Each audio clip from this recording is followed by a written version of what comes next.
بہت عبرت کا قصہ ہے۔ ایک وہ آدمی جو کہ مرنے کے بعد زندگی کو مانتا ہی نہ تھا، اس کا ایک نوجوان بیٹا تھا جو پاگل تھا، وہ آئے دن گھر کی توڑ پھوڑ میں لگا رہتا۔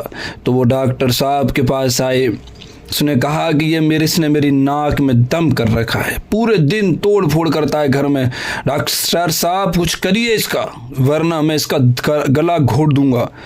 تو ڈاکٹر صاحب کیونکہ مسلمان تھے اور اس کتاب کے مصنف بھی ہیں جس کتاب میں ایک قصہ لکھا ہے، تو انہوں نے کہا بھائی قیامت میں حساب کتاب دینا پڑے گا، پکڑ کر ذریعہ بن جائیں گے، اس کے ساتھ ایسا برا نہ سوچیے آپ۔ تو وہ ڈاکٹر صاحب سے انجینئر صاحب بولے، ارے کس نے مرنے کے بعد جینا ہے، کون پوچھے گا، یعنی آخرت مرنے کے بعد جو زندگی ہے اس پہ ان کا یقین نہیں تھا، حالانکہ مسلمان تھے۔ لیکن ڈاکٹر صاحب نے چپ ہو گیا، ڈاکٹر صاحب نے کہا میں چپ ہو گیا کہ پتہ نہیں دوبارہ کوئی اور کفری الفاظ بول دے۔ ایک دن کیا ہوا، چند دنوں کے بعد میرے یہ دوست ڈیرہ گادی خان، جو وہاں سے ایک نہر نکالی جا رہی تھی اس علاقے میں، اور اس کی کھدائی کا کام مکمل ہو چکا تھا، یعنی معائنہ کرنے کے لیے وہاں پہنچے، دیکھا کہ مزدور ایک جگہ جمع ہیں اور شور مچا رہے۔ انجینئر صاحب کو دیکھ کر مزدور ان کے پاس آئے اور بتایا کہ نہر کی تہہ میں سوراخ سے انسانی جسم کا ایک حصہ نظر آ رہا ہے۔ انجینئر صاحب نے خود جا کر دیکھا اور اوپر کی مٹی ہٹانے کو کہا۔ جب مٹی ہٹائی گئی تو نیچے سے پوری انسانی نعش نظر آ رہی تھی۔ اس نعش کو دو باتیں حیران کن تھی، ایک تو اس کے کپڑے خون آلود تھے جس سے اندازہ ہوا کہ یہ شہید کی نعش ہے، دوسرا اس کے منہ پر ایک ایسا فن نما چیز رکھی ہوئی تھی جس سے وقفے کے بعد کچھ قطرے نعش کے منہ میں گر رہے تھے۔ نہر کی گہرائی قریباً 20 فٹ تھی اور یہ نعش اس سے بھی نیچے پڑی محفوظ تھی، جس سے یہ اندازہ ہوا کہ آدمی کو دنیا سے کوچ کے صدیوں گزر چکے ہیں۔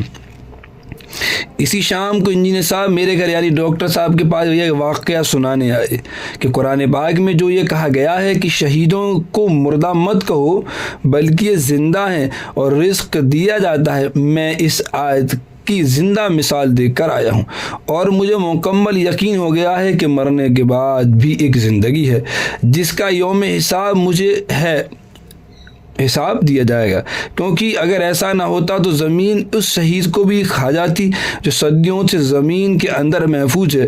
کہنے لگا کہ ایسا لگتا ہے جیسے مردہ اس وقت کے انتظار میں ہیں جب اللہ تعالیٰ دوبارہ زندگی دیں گے اور اس میں روح پھونک دیں گے اور یہ یوم حساب کے لیے اٹھ کھڑے ہوں گے۔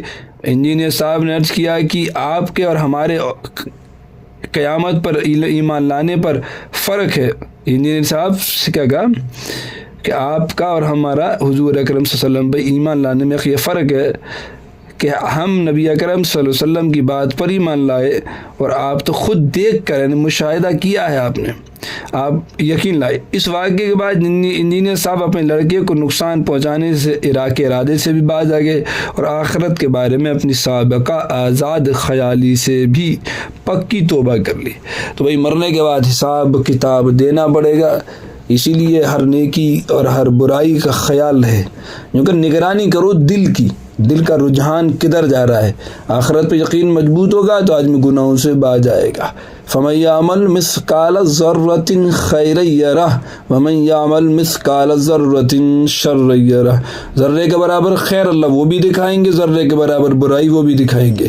نیکی بنا کی نہیں ہو سکتی اور گناہ بنا کیا نہیں ہو سکتا۔ اللہ تعالیٰ ہمیں صحیح سمجھ نصیب فرمائے۔